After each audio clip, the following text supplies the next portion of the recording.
Making to computers is the next phase of social evolution. It greatly reduces human error and removes dangerous biases, subjectivity, and erroneous opinion. Because of the limitations of the sensory and cortical equipment in our body and mind, no one can know everything there is to know in the world. Our senses are limited in range. Our eyes can only see a fraction of the electromagnetic field. Therefore, it is a logical progression that we delegate decision-making to machines, for they do not have these restrictions. Computers used as tools can and will be able to solve problems which humans simply cannot due to our physical and mental limitations. It is no different than a person who uses a pair of glasses to see or a calculator to do math. Glasses are a technological tool, an extension of the human being that helps a person see better than they would normally. Cybernetic machines are nothing different. They are nothing more than extensional tools that expand our abilities. The human species has the powerful ability to improve itself through technological invention, and we must realize this and maximize its potential. In a resource-based economy, people do not make decisions. They arrive at them through the use of advanced technological tools that incorporate the scientific method. There is no Republican or liberal way to design an airplane.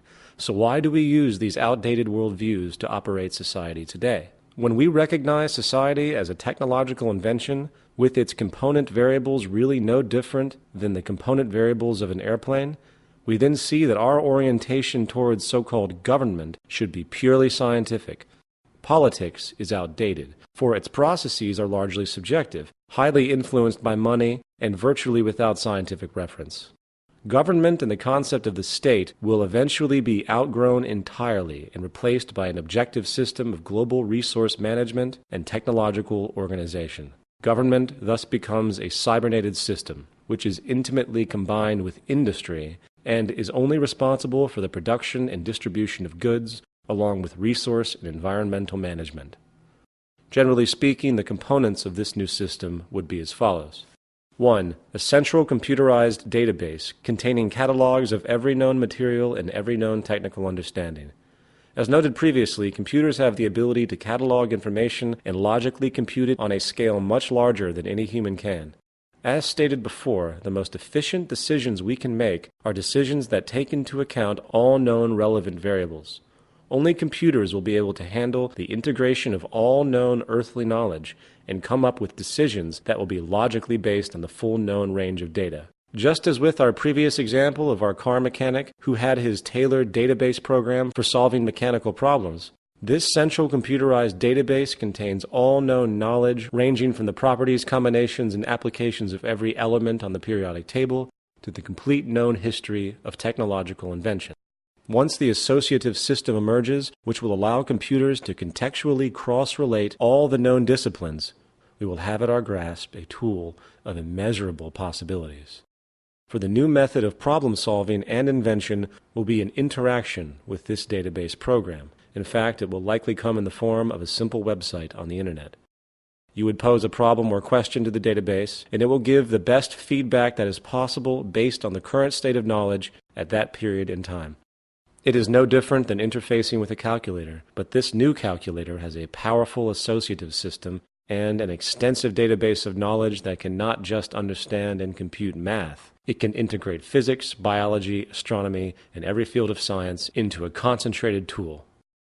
If this sounds like science fiction, you can rest assured that the U.S. military's Pentagon likely already has similar database and decision-making programs, which it uses for war strategies.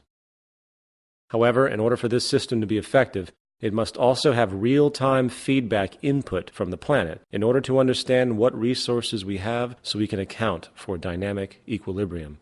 Therefore, the central computerized database would lock into an Earth-wide autonomic sensor system with environmental sensors in all relevant areas of the planet, generating industrial electronic feedback regarding resources, operations, and other environmental issues. This holistic system keeps track of all the resources on the planet, while also monitoring the Earth for environmental disturbances which humanity should be alerted to. This will not happen overnight, but if we begin with constructing regional systems and over time interlink all the regional structures, it could be created sooner than we think. The interaction of this sensor system will inform the central database program of what is available and what is scarce. while the database will in turn constantly adjust industrial methods based around the dynamic equilibrium on the planet, along with improved technology. Now, even with our understanding of the profound, labor-relieving effect computerized automation will have on society, when we finally decide to outgrow our scarcity-based monetary system and focus on the maximization of technological invention and abundance for all the world's people, there will still, of course, be the necessity for human technicians to work within the system, updating it and overseeing its operations. We can consider them interdisciplinary teams. Interdisciplinary teams of technicians oversee the system and help orient research projects to continue growth, efficiency, and social evolution. In an optimized version of this system, no more than 5% of the world's population would likely be needed to run the show. The more optimized and powerful our technology and methods become, the more that number decreases. They would simply work in scientific fields relevant to the functionality of society. Of course, many who hear this often ask, what about democracy? How do I participate in this system? Do we elect the interdisciplinary teams? In a resource-based global economy, the traditional concept of politics, elections, and the like has no relevance or basis. While this notion scares a lot of traditionally minded people, it must be reiterated that our problems in life are technical and are relative only to humanity as a whole. We must also face the fact that so-called democracy in today's world is a complete illusion. It always was. People think they have choice in our current system because they can press a button on a voting machine and put some pre-selected person into power. Once that person is in power, the public then has no say. Did you vote for the space program? Did you vote for the cabinet of a new president? Did you vote for the tax cut? Did you vote for where highways or power grids go? Did you vote for the war in Iraq? No, you didn't. The traditional concept of a participatory democracy is a cruel joke. The game has been used to give the public the illusion of control for countless generations, while the distorted monetary powers at the top continue to do whatever they please. There never was a true democracy in any country in history, and there never will be as long as the monetary system is in operation and scarcity is perpetuated. So then, how would a person participate within a resource-based economy? Well, how would you define participation? True participation in society would entail understanding how society technically worked, and then constructively proposing ideas or innovations to be implemented, created, or altered. The first thing a person would do is interact with the central database, which, as denoted before, would come in the form of an internet web page that every person on the planet has access to. They would then input their proposal.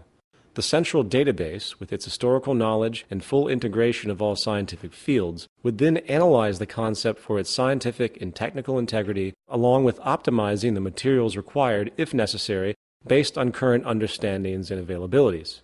If the proposal is initially accepted by the central database, after it examines it for its basic integrity, it would either immediately be put into production, such as would be the case for a desired invention, or it would be turned over to the interdisciplinary teams that oversee the implementation of the new proposal and orient it into the system. The person who submitted the proposal would then become a part of the interdisciplinary team relevant to the idea.